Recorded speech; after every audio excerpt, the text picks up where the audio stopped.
اور سر ایک بڑی دردناک حدیث ہے ابو ذر غفاری کے بارے میں، وہ حاکم میں ہی ہے، المستدرک الحاکم میں۔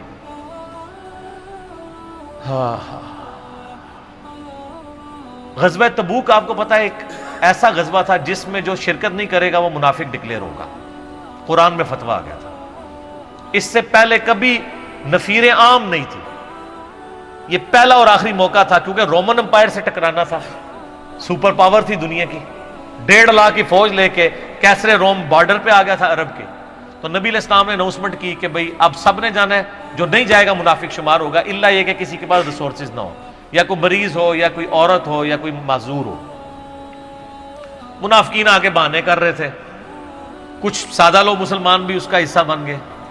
بخاری مسلم میں 3 اصحاب کی توبہ کا واقعہ بھی موجود ہے، وہ بھی میری ویڈیو ریکارڈڈ ہے۔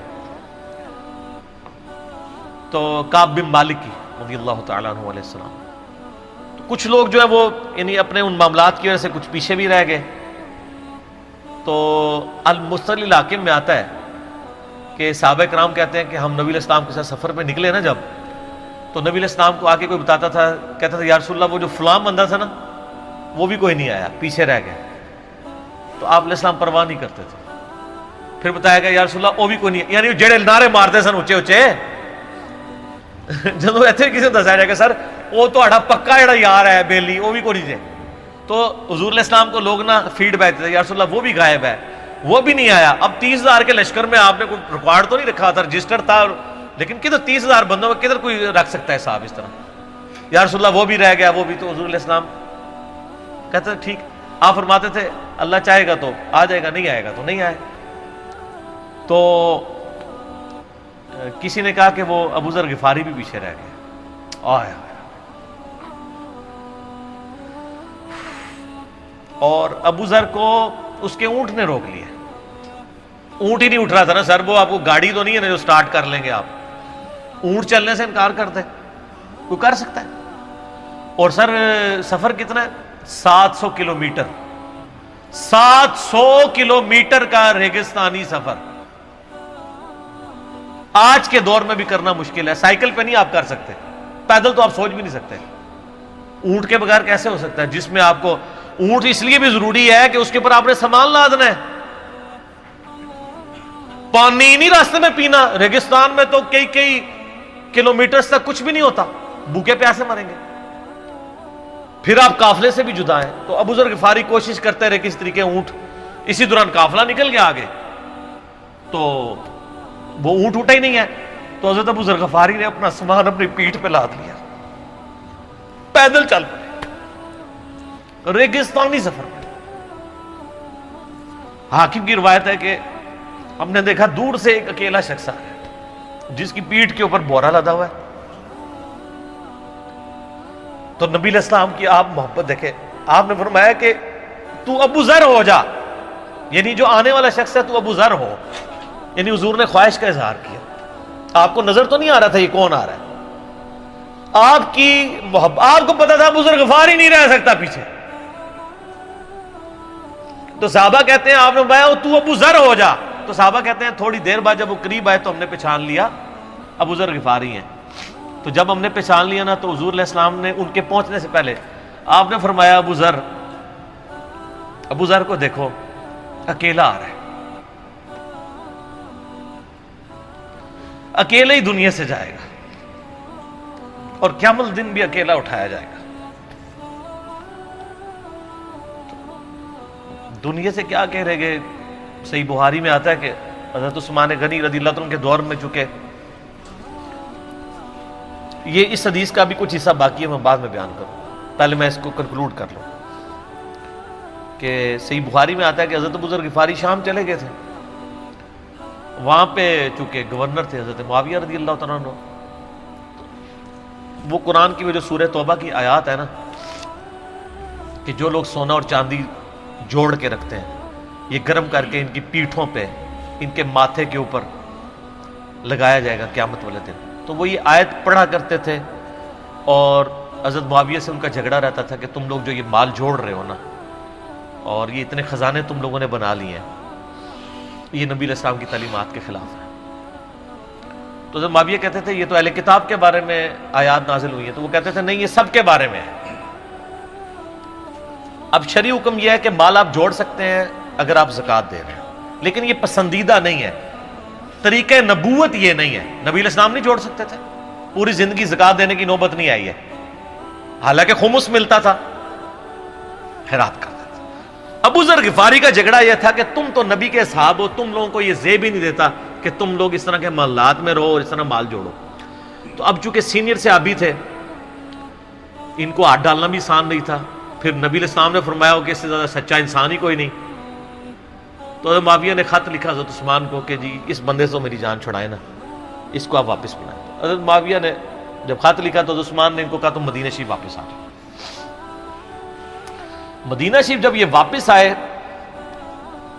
تو صحیح بخاری میں آتا ہے کہ لوگوں کا جھمگٹا لگ گیا ابو ذر غفاری کے گرد، لوگوں کو پتا تھا یہ تو بڑا یعنی زہد والا بندہ ہے۔ تو ابو ذر غفاری وہی حدیثیں سنایا کرتے تھے کہ حضور نے فرمایا یہ احد پہاڑ سونے کے برابر ہو تو میں خیرات کر دوں گا، جبکہ باقی صاحب کہتے تھے کہ مال جوڑنا جائز ہے اگر زکوٰۃ کوئی دیتا رہے۔ وہ یہ کہتے تھے کہ یار یہ تم لوگوں کو تو زیب نہیں نہ دیتا، یار تم لوگ تو یہ باتیں نہ کرو، تم لوگ نبی کی صحبت یافتہ ہو، تم لوگوں کو تو زہد ہونی چاہیے تم لوگوں کی زندگی میں۔ اب لوگوں کا ہجوم ان کے گرد لگ گیا، اور پھر حضرت عثمان نے ان کو خلیفہ وقت تھے بلایا اور کہا کہ یار تو خود ہی مدینہ شریف چھوڑ کے یہاں سے چلا جا، تیری وجہ سے فتنہ کھڑا ہوا ہے۔ تو حضرت عثمان نے کہا میں نے تو نبی علیہ السلام سے سنا تھا کہ حکمرانوں کی اطاعت کرنا، صبر کر لینا۔ تو ایک زبدہ نامی کا ایک گاؤں تھا مدینہ شریف کے پاس، شہر سے ہٹ کے، تو وہ پھر وہاں پہ ہجرت کر گئے۔ آپ دیکھیں ریونج کیسا تھا، لوگ کتنے ڈرے ہوئے تھے کہ ابو ذر اپنی بوڑھا شخص 80-90 سال کا بابا اپنی ایک بڑھیا بیوی کو لے کے اس عمر میں شہر بدر ہو رہا ہے اکیلا۔ آج نہیں آپ سوچ سکتے کسی جگہ آپ اکیلے جا کے پڑاؤ کریں، کسی بیابان کے اندر، ریگستان کے اندر۔ اس زمانے میں آپ سوچ رہے، آج کل بھی آپ مدینہ شریف کے گر چلے ہیں تو آپ وہاں نہیں ایک رات بھی نہیں گزار سکتے۔ تو کوئی شخص حضرت ابو ذر غفاری کو سی آف کرنے نہیں آیا سوائے حضرت علی کے، اور وہ بھی مدینے کی باؤنڈری تک آئے۔ ان کو پتا تھا ان کے سٹانس کے بارے میں، اور حضرت علی نے ان کو جب سی آف کیا تو کہا کہ میں چونکہ حکمران وقت کی اطاعت کا پابند ہوں، میں مدینے کی باؤنڈری سے باہر نہیں جاؤں گا۔ اگر مجھے کوئی اس طرح کا یعنی حکم اجازت مل جاتی تو میں تیرے ساتھ جاتا۔ ایران والوں نے حضرت علی علیہ السلام کے زندگی کے آخری 10 سال کے اوپر ایک فلم بنائی ہے، امام علی علیہ السلام۔ اس میں ابو ذر غفاری کے سارے واقعات انہوں نے فلمائے ہیں سر، دیکھنے والے جب مولا علی چھوڑنے آتے ہیں، پھر جو ان کی ڈیبیٹس ہوتی ہیں مدینہ شریف میں لوگوں کے ساتھ، وہ ساری انہوں نے ویڈیو میں فلما دی۔ پھر یہ چلے گئے وہاں پہ رہنا شروع ہو گئے۔ اب اس حدیث کی طرف واپس آ جائیں جو فرمایا آپ علیہ السلام نے اکیلے ہی مرے گا۔ تو ابو ذر غفاری، اس حاکم کی روایت میں آتا ہے ابو ذر غفاری کی موت کا وقت قریب آ گیا، صرف بیوی ہے پاس۔ بیوی نے رونا شروع کر دیا کہ حضرت آپ فوت ہو گئے، آپ کو کفن کون دے گا، آپ کو غسل کون دے گا، آپ کو دفنائے گا کون، میں عورت ذات کیا کر سکتی ہوں۔ حضرت ابو ذر نے کہا کہ نبی علیہ السلام سے میں نے سنا تھا کہ تو اکیلا مرے گا، پھر مسلمانوں کا ایک قافلہ وہاں سے گزرے گا جو تجھے کفن دے کے دفنائے گا اور جنازہ بھی پڑھے گا۔ تو نے فکر نہیں کرنی، جب میں مر جاؤں تو میری لاش کو چوراہے پہ رکھ دینا، گزرگاہ پہ، جو یعنی مدینہ کی طرف راستہ آتا تھا گاؤں ایریا سے گزر کے، اللہ میرا بندوبست کر دے گا۔ وہی ہوا کہ ان کے مرنے کے بعد مسلمانوں کا ایک قافلہ دور سے آ رہا تھا. تو اسی مستدل حاکم کی حدیث میں آتا ہے کہ سر قافلہ بھی سنے پھر کون ہے؟ عبداللہ ابن مسعود رضی اللہ عنہ. ابو ذر غفاری بھی زہد کے امام، ابن مسعود بھی زہد کے امام، ابو درداء بھی زہد کے امام.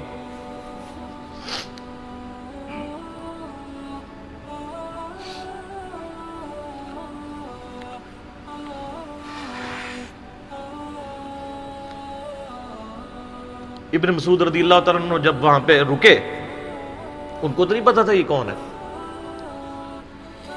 تو انہوں نے کہا بی بی کیا وہ؟ ان کا میرا خامند مر گیا ہے. ان کا یہ کون ہے؟ تو انہوں نے کہا ابو ذر غفاری. عبداللہ ابن مسعود کی چیخ نکل گئی، چیخ ماری انہوں نے. ان کا واہ!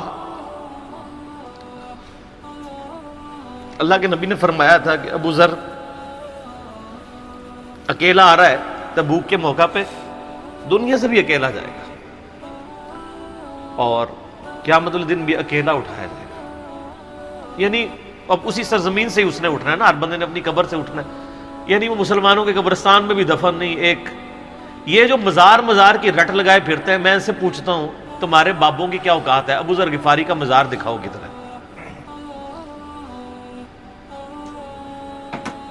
جو اس روئے ارض پہ نیلی چھتری کے نیچے سچا ترین انسان جس کو اللہ کے نبی کہہ رہے ہیں، اس کا کوئی مزار نہیں ہے. غریب المتنی میں مرا ہے، اس کی قبر بھی ایسی جگہ ہے جہاں مسلمانوں کے پاس قبریں بھی کوئی نہیں ہے. ایک ریگستان میں اکیلی قبر ہے، اس قبر کا بھی کسی کو نہیں پتا، اس پہ کوئی مزار بھی نہیں ہے، اور قیامت الدن بھی اکیلا اٹھایا جائے گا. یعنی قیامت تک وہاں پہ کوئی قبرستان بھی نہیں بنے گا. ظاہر نبی علیہ السلام کی یہ بھی خبر ہے. تو کیا وہ ناکام ہو گیا اگر مزارات ہی دلیل ہے کامیابی کی؟ تو عبداللہ ابن مسعود رضی اللہ تعالیٰ نے ان کو غسل دیا، کفن دیا اور دفنا دیا. یہ پوری ڈیٹیلز آپ کو المستدل حاکم میں مل جائیں گی. تو ابو ذر غفاری ان چند شخصیات میں سے ہیں جن میں پوری امت کا اتفاق ہے ان کی نیکوکاری کے اوپر. شیعہ بھی ان کو بہت رسپیکٹ دیتے ہیں، اہل سنت بھی دیتے ہیں، صوفیاء کے ہاں بھی ان کو امام مانا جاتا ہے زہد کی وجہ سے. آپ تصوف کی جتنی کتابیں پڑھیں، چاہے امام غزالی کی ہوں، رسالہ قشیریہ پڑھیں، اور لوگوں کو بھی پڑھنا شروع کریں، تو ابو ذر غفاری آپ کو زہد کے امام کے طور پہ ملیں گے کہ ان کی زندگی میں یعنی یہ زہد تھا کہ انہوں نے کس طرح کی زندگی گزاری ہے. سر لوگ مجمع میں مرتے ہیں، ان کو یاد کوئی نہیں کرتا، اور ابو ذر غفاری کو آج بھی دنیا یاد کر رہی ہے، ہم بھی یاد کر رہے ہیں رضی اللہ تعالیٰ عنہ علیہ السلام. اللہ تعالیٰ قیامت والے دن ہمیں ایسے نیکوکار لوگوں کا ساتھ نصیب فرمائے. آمین ثم آمین.